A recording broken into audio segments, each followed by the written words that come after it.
हमारे अतीत अध्याय 1 में हम पढ़ेंगे क्या, कब, कहाँ और कैसे। ठीक है, तो इसके बारे में हम जानते हैं कब, कहाँ और कैसे। तो सबसे पहले लेते हैं राशिदा का सवाल।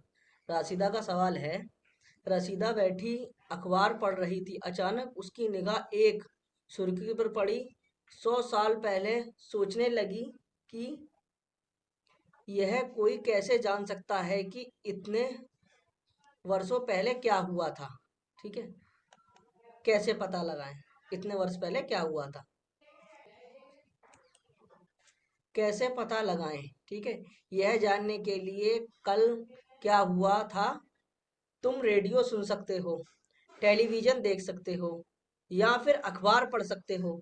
साथ ही यह जानने के लिए कि पिछले साल क्या हुआ था, तुम किसी ऐसे व्यक्ति से बात कर सकते हो जिसे उस समय की स्मृति हो। स्मृति का मतलब मेमोरी, जिसके पास उस टाइम की याददाश्त हो। ठीक है, लेकिन बहुत पहले क्या हुआ था यह कैसे जाना जा सकता है। क्वेश्चन ये है, बहुत साल पहले क्या हुआ था यह कैसे जाना सकता है, जो कि राशिदा का सवाल है।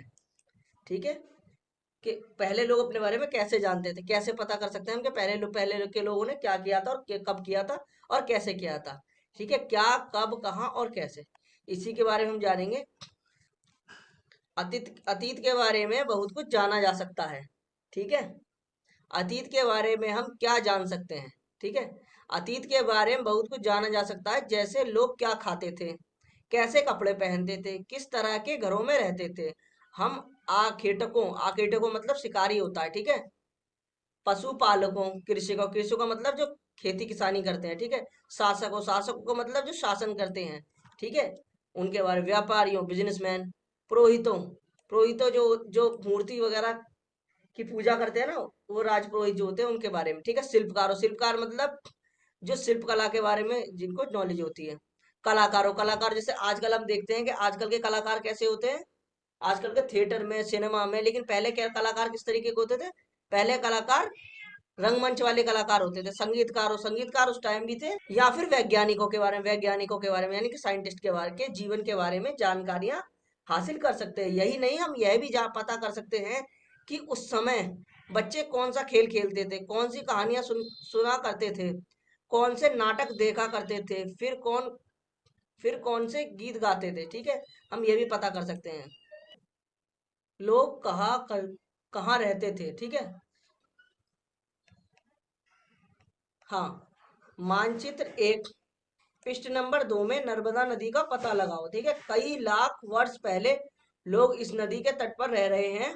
यहाँ रहने वाले आरंभिक लोग में से कुछ कुशल संग्राहक थे, यानी कि एकत्रित यानी इकट्ठा करने वाले, जो आसपास के जंगलों की विशाल संपदा संपदा ठीक है, से परिचित थे। अपने भोजन के लिए वह जड़ें, फलों तथा जंगल के अन्य उत्पादनों का यहीं से संग्रह यानी कि इकट्ठा किया करते थे।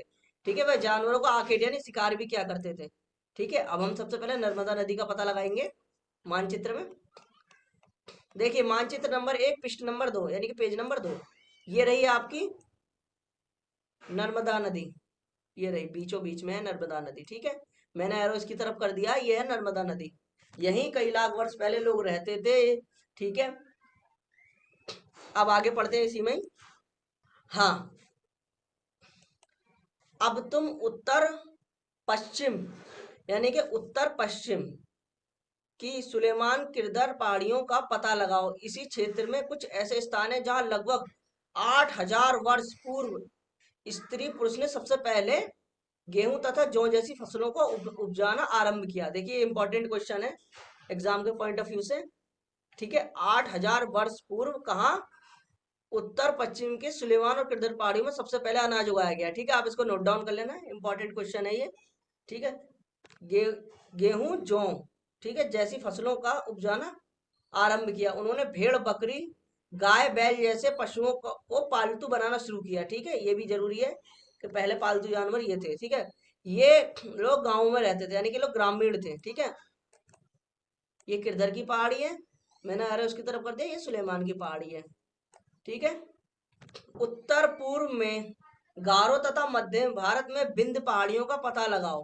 गारो और विंध्य की पहाड़ियों का पता लगाना है मध्य भारत में। ठीक है, ये कुछ ऐसे क्षेत्र हैं जहाँ कृषि का विकास हुआ। सबसे पहले चावल उपजाया कहाँ गया, तो गारो और बिंद की पहाड़ियों में सबसे पहले चावल उपजाया गया, ठीक है। चावलों के लिए ये और अनाज के लिए ये दोनों, ठीक है ना।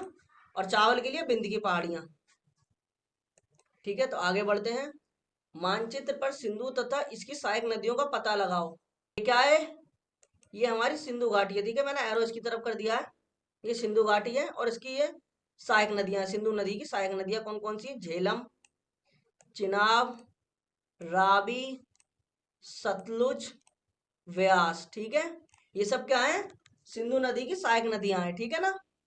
तो अगर सहायक नदियां पूछ ले तो कौन कौन सी है? झेलम, चेनाब, रावी, सतलुज और व्यास नदी, ठीक है। इसी में आगे बढ़ते हैं। तो अब तक हमने पढ़ा सहायक नदियां, ठीक है। तो सहायक नदियां किसे कहते हैं? सहायक नदियां उन्हें कहते हैं जो एक बड़ी नदी में मिल जाती हैं। लगभग 4700 वर्ष पूर्व इन्हीं नदियों के किनारे कुछ आरंभिक नगर फले फूले। तो अगर क्वेश्चन पूछ ले के सबसे पहले नगरीकरण नदियों के किनारे कहाँ कब हुआ था, तो 4700 वर्ष पूर्व, ठीक है। नगरीकरण लिख देंगे इसे शॉर्ट फॉर्म में, ठीक है। गंगा व इसकी सहायक नदियों के किनारे समुद्री तट इलाकों में नगर का विकास कब हुआ? तो 2500 वर्ष पूर्व हुआ, ठीक है।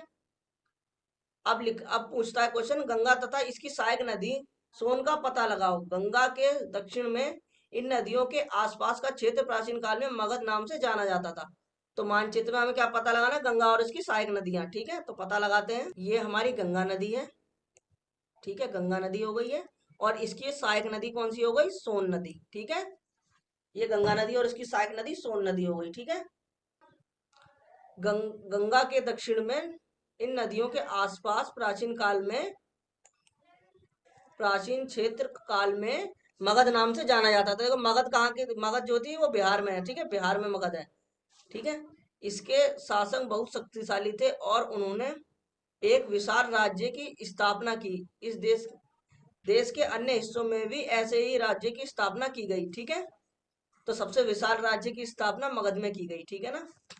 इसी में आगे पढ़ते हैं। तो लोगों ने सदैव उपमहाद्वीप के एक हिस्से से दूसरे हिस्से तक यात्रा, कभी कभी हिमालय जैसे ऊंचे पर्वत, पहाड़ी, रेगिस्तान, नदियों तथा समुद्र के कारण यात्रा जोखिम बड़ी होती थी। फिर भी ये यात्रा इनके लिए असंभव नहीं थी।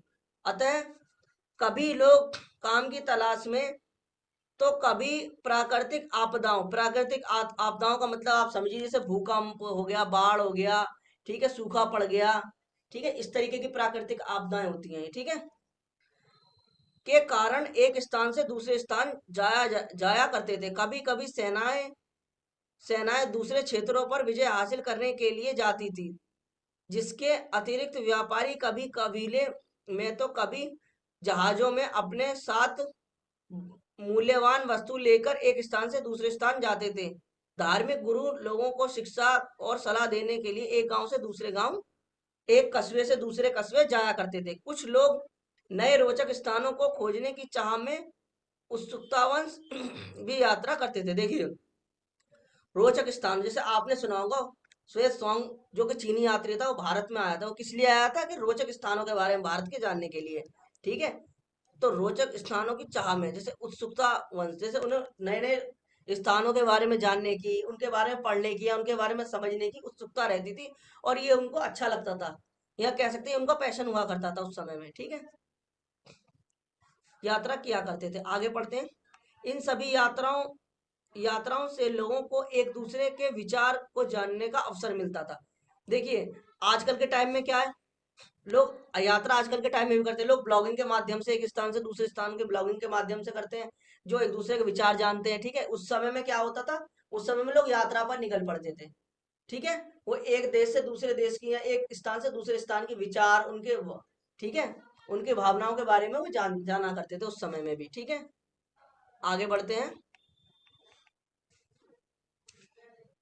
आज लोग यात्राएं क्यों करते हैं? एक बार फिर से मानचित्र को देखो। पहाड़ी, पर्वत, समुद्र इस उपमहाद्वीप की प्राकृतिक सीमा का निर्माण करते हैं। हालांकि लोगों के लिए इन सीमाओं को पार करना आसान नहीं था। उन्होंने ऐसा चाहा वे ऐसा कर सकें, वे पर्वतों की ऊंचाई छू सके तथा गहरे समुद्र को पार कर सकें। उपमहाद्वीप के बाहर से भी कुछ लोग यहाँ आए और यहीं बस गए। लोगों ने इस आवागमन को हमारी संस्कृति परंपराओं का को समृद्ध समृद्ध किया। कई सौ हाँ, कई सौ वर्षों से लोग पत्थर तराशने, संगीत रचने और यहाँ तक कि भोजन बनाने के नए तरीके के बारे में एक दूसरे के विचार अपना रहे हैं। देश के नाम। तो देखिए, देश के नाम की बात आ रही है तो सबसे पहले हम देश भारत की नाम आएगी। अपने देश के लिए हम प्रयास इंडिया तथा भारत जैसे नामों का प्रयोग करते हैं। इंडिया शब्द इंडस से निकला है। देखिए, इंडिया शब्द जो है इंडस से निकला है, ठीक है, जिसे संस्कृत में सिंधु कहा था।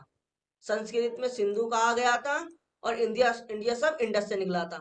अपने एटलस में ईरान और यूनान का पता लगाओ।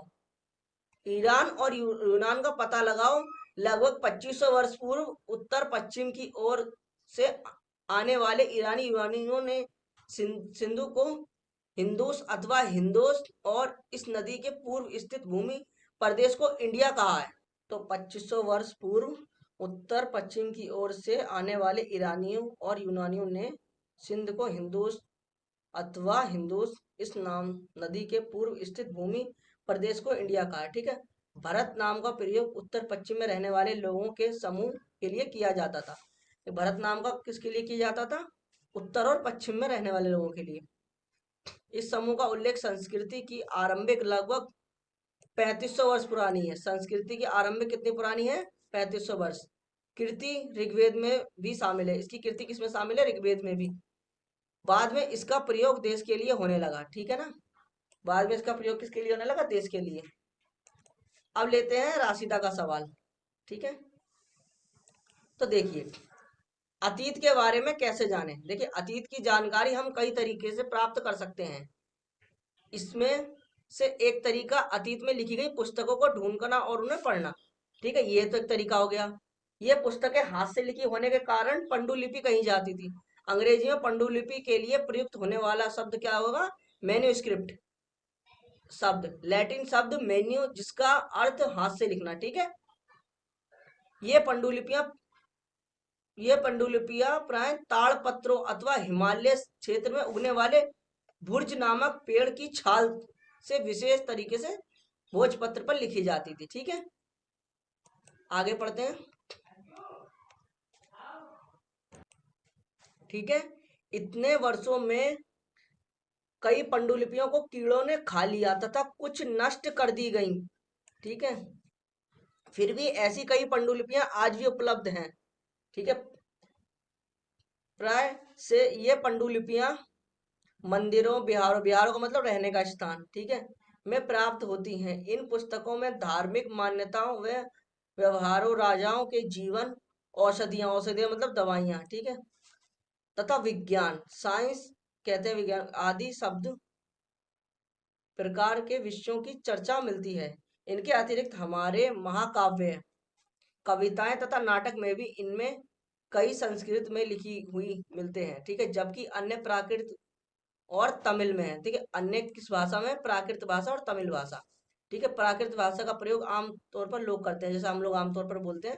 और तमिल भाषा तो आपको पता ही है, ये जो है तमिलनाडु में बोली जाती है, ठीक है। आगे पढ़ते हैं इसी में। हम अभिलेखों का भी अध्ययन कर सकते हैं। ऐसे लेख पत्थरों अथवा धातु जैसी अपेक्षाकृत कठोर सतहों पर उत्कीर्ण किए गए हैं, मतलब जैसे कि उस पर तराशे गए हैं, ठीक है, मिलते हैं।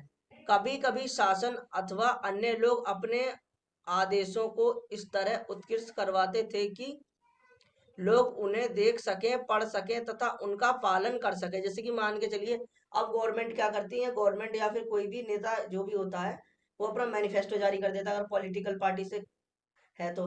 या फिर अगर गवर्नमेंट कोई पॉलिसी लाती है, जैसे सेंट्रल गवर्नमेंट हो या स्टेट गवर्नमेंट, तो वो क्या करती है? एक आदेश पारित कर देती है, ऑनलाइन, ऑफलाइन, न्यूज़पेपर के माध्यम से, सब तरीके से, ठीक है ना। या कोर्ट कोई ऑर्डर पास करता है या कोई बिल पास करता है, और तो वो भी क्या करता है? ऑनलाइन या ऑफलाइन के माध्यम, न्यूज़पेपर के माध्यम से वो सब जगह उस चीज को फैला देता है, ठीक है। आगे पढ़ते हैं।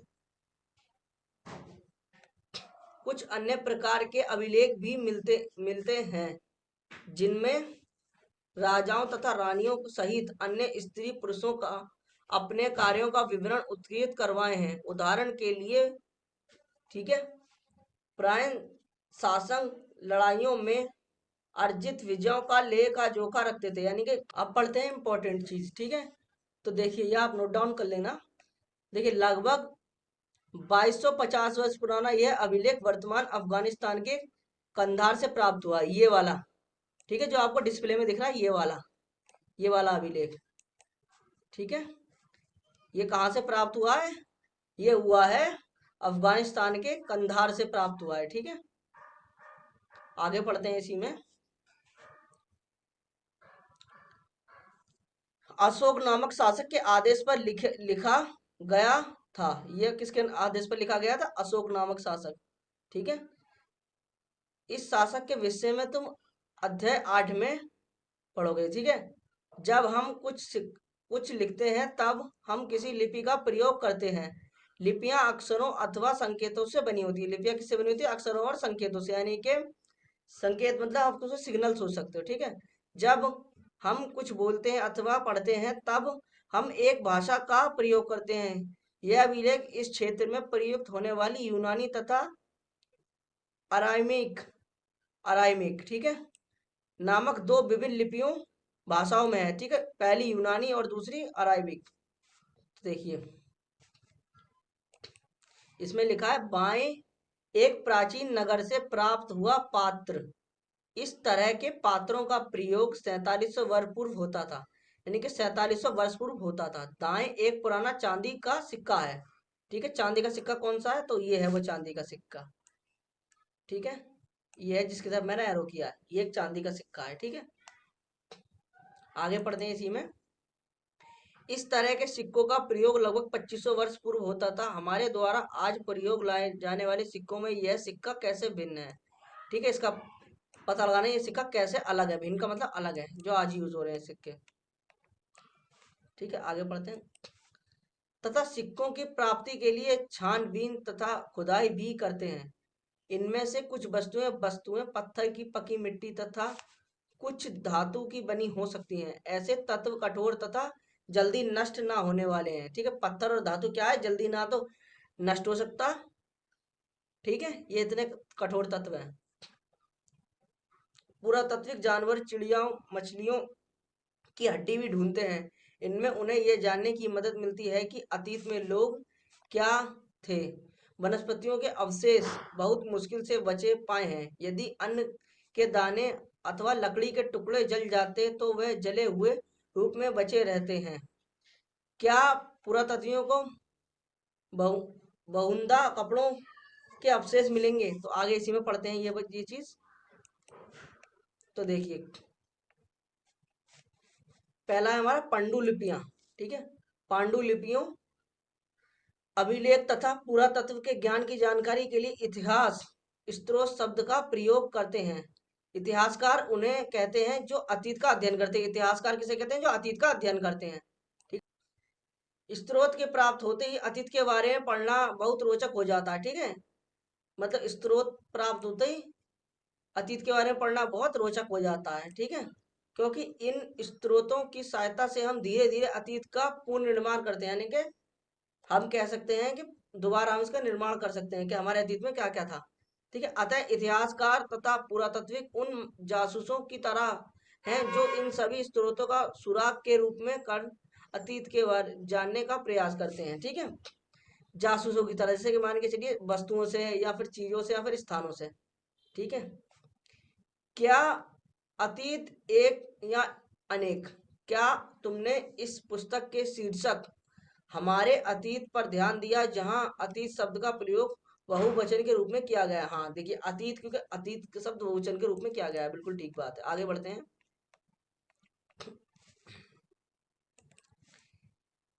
की ओर ध्यान दिलाने के लिए किया गया है। अलग अलग समूह के लोगों के लिए अतीत में अलग अलग मायने थे।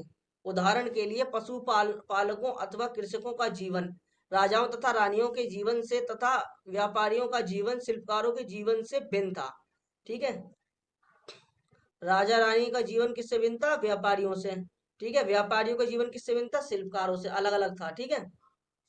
जैसा कि हम आज भी देखते हैं, उस समय भी देश अलग अलग हिस्सों में लोग अलग अलग व्यवहारों और रीति रिवाजों का पालन करते हैं, जैसे आज भी करते हैं। ठीक है, हर हर स्टेट का कल्चर अलग होता है। ठीक है, उदाहरण के लिए आज अंडमान द्वीप के अधिकांश लोग अपना भोजन मछली पकड़कर, शिकार करके तथा फल फूल के संग्रह द्वारा करते हैं। इसके विपरीत शहरों में रहने वाले लोग खाद्य आपूर्ति के लिए अन्य व्यक्तियों पर निर्भर करते हैं। इस तरह के भेद अतीत में भी विद्यमान है। ठीक है, आगे पढ़ते हैं। हाँ, इसके अतिरिक्त एक अन्य तरह का भेद है। उस समय शासक अपनी विजयों का लेखा जोखा रखते थे, मतलब कि पांडुलिपि पे या फिर किसी पत्थर पे दराज उत्कृष्ट करवा दिया करते थे। ठीक है, यही कारण है कि हम उन शासकों तथा उनके द्वारा लड़ी जाने वाली लड़ाइयों के बारे में काफी कुछ जानते हैं। मतलब उन्होंने लिख कर गए ना राइटिंग में, तो इसलिए हमको पता लगता है कि कौन सी लड़ाई कब लड़ी गई थी। जबकि शिकारी, मछुआरे, संग्राहक, कृषक तथा पशुपालन जैसे आम आदमी अपने कार्यों का लेखा जोखा नहीं रखते थे। मतलब वो डेली रूटीन दिनचर्या का अपना कोई लेखा जोखा नहीं रखते थे उस समय।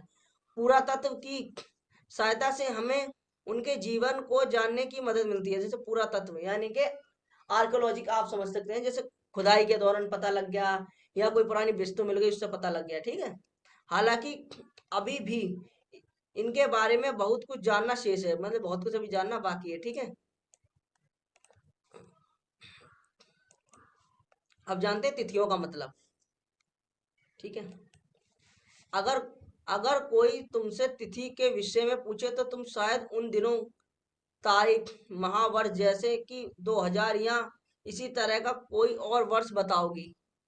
वर्ष की गणना ईसाई धर्म प्रवर्तक